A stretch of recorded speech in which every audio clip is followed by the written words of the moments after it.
Well, welcome to another episode of The Minority Voice. I'm your host, Jeff Vega. And once again, we brought Patrice back. And I would tell you, she's the real rock star of The Minority Voice here. Because you are filling people with some information that we need. How you doing today? I'm doing great. Thank you. Awesome. So today we're going to be talking about what's going on in Lansing and any surprises. Yes. Okay. Yes. Yeah. Well, there have been hearings yesterday and today. Yesterday were hearings in the House, and today were hearings in the Senate. And there were two bills that were dropped into today's hearings. I think we got notified, I wouldn't know, maybe 10 o'clock or 11 o'clock today that they'd been added. And they were interesting bills. Very interesting bills. You did mention to me earlier, and when we were talking off camera, is that you typically don't have a lot of time to react to some of these bills. No, we might have 2 or 3 days usually, maybe sometimes 3 days. So today we had a few hours on a couple. So how do you mobilize when you got like 2 hours? Well, do you live in Lansing now? No. I know you live in Stockbridge, but did you move to Lansing? No, but we do have that policy position statement. So I can just I can put in the number, and I can go to where we've looked at that bill and what our position is. Or I can put in keywords that will take me to how the position we've settled on in terms of a certain topic or a certain issue. Now, when they throw these bills at that quick, are they trying to get it under the radar? No. I don't think so. Okay. I think what's happening is that you have different representatives coming in and say, well, come on, I want to get this, I want my bill to get a hearing soon, so they can get it moving. So I think the intent is good. So I think they're just trying to get more not necessarily moving. nefarious then? No, I don't suspect anything nefarious there, no. I kind of take that approach that I don't trust anybody. But so what's been some of the bills? Well, yesterday at the House, they were talking about things like dating petitions and moving the Secretary of State along and getting petitions back, that kind of thing. That's a good thing. And then they're talking about getting the military to use computer access cards, CAC cards they're called. They're very secure. And actually, I was surprised to learn Senator Ruth Johnson testified about, because she's sponsoring this bill, and she said that the military actually has one of the lowest voting rates because it's so difficult for them to vote. Really? So that really affected my thinking, I know, because I was not aware of that. No, I always thought it was rather high. I mean, I know the turnout for the Republicans are very high, but I didn't know the actual turnout was low. I think it's because you have people out on submarines, you have them out in remote areas, and it's very difficult for them they can download the ballot, but then they've got to print it out, and they've got to sign it, and they've got to find a way to mail it back and all that. So these computer access cards make a lot of sense. Our concern was, and actually it was kind of brought out when Assistant to the Secretary of State testified, Adam Reams. He said, well, this needs to go further. This needs to be to the families and to the children and to, everybody who's overseas, basically. And I could just see opening up the window to electronic voting. We have trouble enough with mail-in voting. Electronic voting would be even harder. So if they can keep it to the computer access cards that are highly secure, that would be great. And it's only for the servicemen? Only for the servicemen, yes. That's good. So that's good. Kudos to them. So yes. What's some of the, I'll call them nefarious. I'm going to I've lost all confidence in Lansing. And I'm glad you're there because you're a ray of hope. Oh, I don't know about that. But so, well, maybe it's because you're keeping them honest. So, well, I can't say that I saw anything that I would suspect as nefarious, although I did pick up on a comment from Senator Johnson, and she said that when she was Secretary of State, she removed 1.2 million registered voters, and 500,000 of those were dead. Okay. And then my understanding is that Secretary of State Benson dropped them back in. So my question, and I've seen Ruth this past weekend. Oh, she's a nice lady. I was up at Mackinac Island for the leadership conference, and I don't think it was much of a leadership as it was a party weekend. Oh. Because partied all weekend. Now I don't party, but I eat, and it was food from 9 o'clock, 8 o'clock in the morning to 1 o'clock in the morning. So I had a great time. But good, you met a lot of people, I bet. Yeah. I probably should have asked her, why didn't you just delete them? Because Benson supposedly put them back on. Well, So, I think what Secretary of State Benson did is she went back to an older list and used that. burn that list too. Yeah, burned you that have to delete your whole every trail, That person every didn't backup. exist. Yeah. So, but let me ask you this: I heard that they're looking at a Democrat is trying to put in the a piece of legislation, the popular vote. Yes. Okay. Yeah, that was dropped. They call it dropped, by the yeah, way, which so- is interesting. Now I've got the cool lingo. Okay. You know, they dropped a bill just yesterday, and So that. tell them what the bill was. Well, that bill basically says Matt Kolazar, who's a Democrat, introduced legislation to overrule Michigan's Electoral College and form what's called an agreement among the states to elect the president by the national popular vote. And it's being pushed all around the country, which is, in doing a little research, I see that they need to have 270 electoral votes to get this instituted. Right. Sure. They have you need 270 to win the presidency. right. So- Well, they have 195 now. Yes. That many states and jurisdictions have approved it. So they're just missing 75 more. So there's going to be quite a push to get this. Because if you remember, Hillary Clinton won the popular vote and she lost in the Electoral College. So did Al Gore. And so did Al Gore. And so it's been a real sore point, even though it's a constitutional right that we have to vote the way our state voted. And so just to explain what it is, basically what they want to do is say,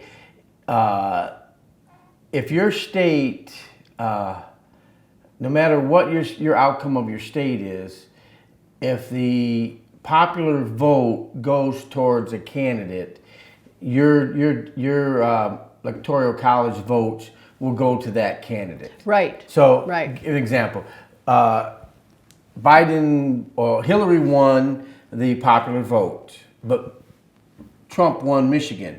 If we would have had the popular vote, Michigan would have sent its electoral college votes on behalf of Hillary because of the popular vote. Because of the popular vote. Right, So right. because highly populous states like California Yes. and New York would just steamroll over the rest of the And- middle section of the country. Yeah, and as you looked at what happened in this past election in California, I mean, it didn't matter how the votes got in or where the votes came from, they counted them all. Mm-hmm. No signature verification or Dropbox or whatever. I mean, I remember reading that they caught a guy with 300 or 400 ballots in his car. Oh. And, and I think they said he was just going to deliver them for people. Okay, yeah, right. But so it got dropped, right? What's the term? They introduced it. Is Okay. basically and that is a confusing term because dropped doesn't mean gone away. It means it was introduced. Okay. So then it went to the government relations committee, I think it is. And what's the interesting thing about the government relations committee? Yeah, let me see if that is government relations. It's government something. It is government something. It's headed by a Republican. So hopefully the Republican will say, no way, Jose, we're not going to be betraying the people of Michigan. We're going to honor their votes. Let me give you a votes. little insight from what I heard. When your bill is sent there, it is sent there to die. Oh, well, that's good news. That's where it goes. That's good. It will die. It will die there. Good, And good. so, when you think about it, if I was a legislator, I think I'd love that committee. Because they didn't have to do nothing then. There's no fighting because both sides know, okay, the bill came here, it's dying. Because some of our, Steve Carra's bill Yeah. on election integrity, Did that go there? that's where it went. That's why everybody said he was grandstanding. I don't think he was, but I mean, it went there and you haven't heard nothing of it since, right? But, so that's a little FYI. So folks, That's the when you inside hear scoop. a bill goes into the government committee, don't sweat, don't worry about it. It's gonna die. So, unless it's something you want, then be pissed. But you know what? I don't know if you heard this, but do you know who Saul Nussis is? No. Okay. What about Mark Brewer? Well, yeah. Okay. Those two got, Saul Nussis, he's a former RNC chair. Okay. Okay. And like Ron Romney. I do believe he's that. I know he came from Minnesota. Anyways, Republican with a Democrat coming together. On the surface, when a Republican teams up with a Democrat, you know nothing good can come out of this. I'm sorry. Sorry. We're at that stage. I could never see myself partnering up with Nancy Pelosi, AOC, Omar, Presley. Could you? No. When No. you see somebody like Mitt Romney partnering with a Democrat, you know that basically it's going the way the Democrats want it. Exactly. Because otherwise they don't. They don't compromise at all. They are putting together a ballot initiative in Michigan to go after to do the popular vote. So don't be surprised if it's not on the 2022 ballot. So that's going to be interesting to see what happens there. That's how it passed in Colorado. Got on the ballot, and then they pumped millions of dollars into basically telling people, well, the popular vote, that should be our president. Instead of saying, hey, people in Colorado have their own views about life, and that's what a state is. A state is intended. We're a union of 50 states. Right. Yeah. We're not a big glom of a country. And a little FYI, and I think it was in 2018 or just before the end of 2020. Saul Nussis took a group of freshmen, Republicans, first-term Republicans, to Hawaii on some kind of trip, and basically it was to wine and dine them to get them to support this popular vote thing. Oh. And and there's a lot of money behind it, and so it's going to be on the ballot. But we're going to have to fight it. Bottom line. So, and I'm curious to see how it would handle in Supreme Court, because definitely that's going to be a case that's going to be before them. Right. So, That's an interesting point, because Harvard Business Review indicates that they're quite convinced that it would be unconstitutional. yeah. The problem is when you look at the Supreme Court, can you trust them? They're probably intimidated too. They don't want to be a packed court. Yeah. I mean, look at Roberts. Everyone thought he was going to be a rock star, and he's been not anything but a rock star. And but that's my opinion.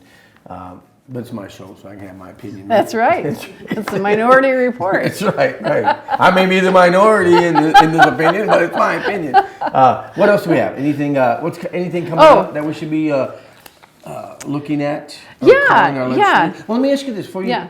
Did you testify, or anybody else in your group testify this week? Yes, I testified yesterday. Okay, and how was it received?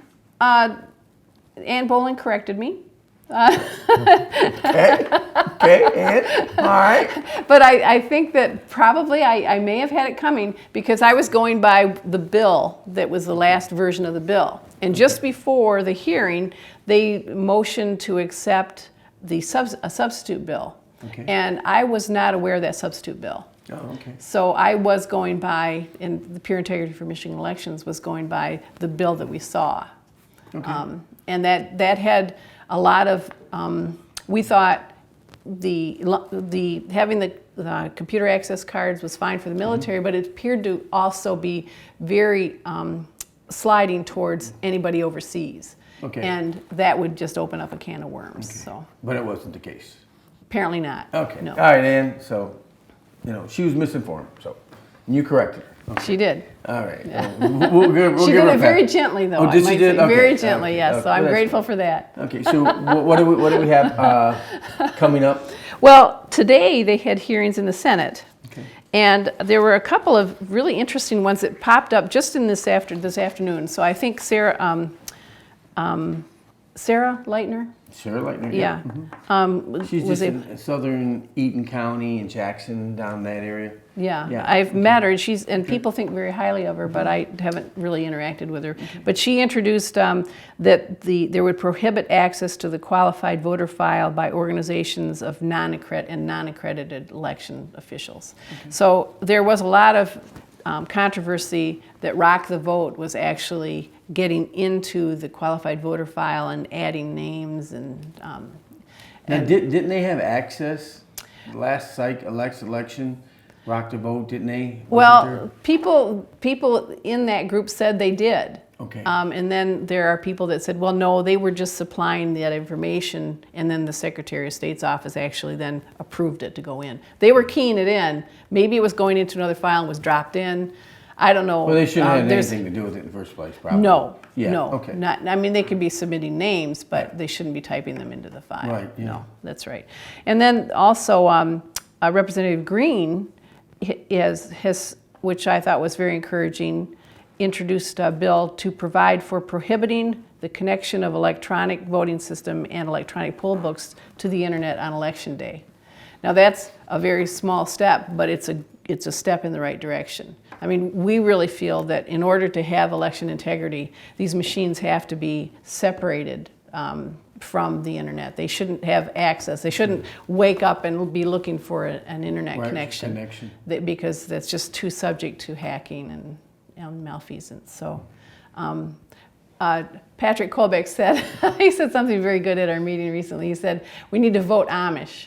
And I think that's a good term. If you want to be sure that you need to vote Amish. And I think you need to realize, too, that all of our precincts are small. Our state is unique, and Senator Johnson has pointed that out, too. We have small precincts. Our largest precincts are like under 2,000. Okay. So that's not something you have to have a great big tabulator machine that's connected to the internet to handle.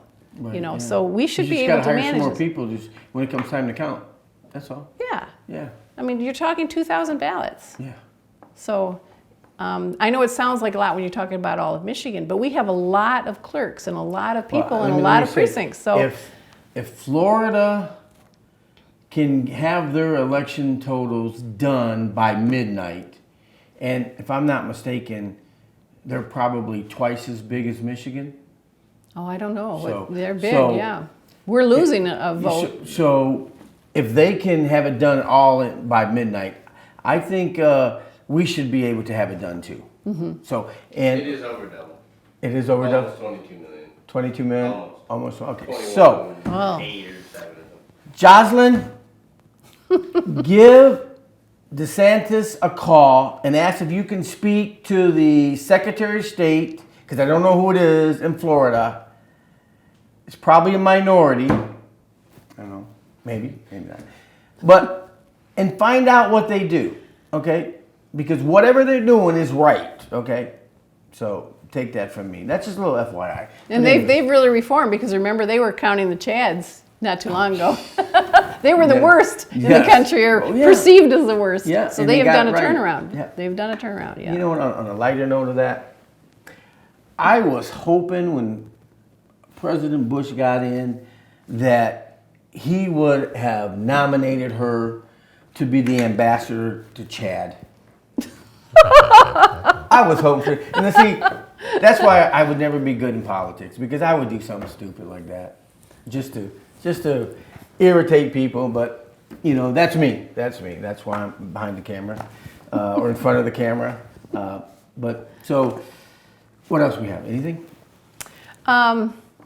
Well, in terms of what's going on at the Hill, I had a nice conversation with Senator Johnson, and just on a personal note, she seems like a very nice lady. And I think that the more we can interact with our representatives, the better. Because I think in general, I know when Pure Integrity for Michigan election started, none of us were involved in politics at all. And the idea of having to come up to Capitol Hill and testifying was very intimidating, Sure. let alone talking with senators and representatives. But the more involved we get, the more we realize they're people too. I want to see him get beat up politically. No. Not physically, politically, okay? Because I'm done. I'm just like done. And I'm glad you're there. That's why I want you on, because you inform everybody, and you're a rock star, you're rising, and I can tell, and people are listening to you, and that's a good thing. And if you don't mind, I want to bring you back again next week. And have you been following the redistricting? Well, mildly, yeah. Okay. They're going into round 2 now. Yeah. So, did you see the latest breakdown yesterday that they came up with? No, they came out with a report. Yes, so they came out a good one. Is it a good one? Uh-oh. Well, it depends on who you ask. Well, if you were to ask Megan Reckling, would she say it's a good one? That's a good question. I don't know. I was in Livonia last night when it came out. They were not happy. Oh. Livonia, they had a state house seat in their city, and now, and you know where Livonia is, right? Yeah, it's all towards Detroit for me. So what they've done is they've broken it up in like 4 sections, I do believe, and they sliced it horizontally, and they put them in with Detroit, Redford, in that area. So Livonia was a purple, and now it's blue. Oh, really? So it'll be blue because they'll be the fill-in for the Democrat majority, basically. So, but yeah, let's talk about that one a little bit more. Okay, next and week. So blue is turning more black and blue, I think, because President Biden's ratings are down 39%.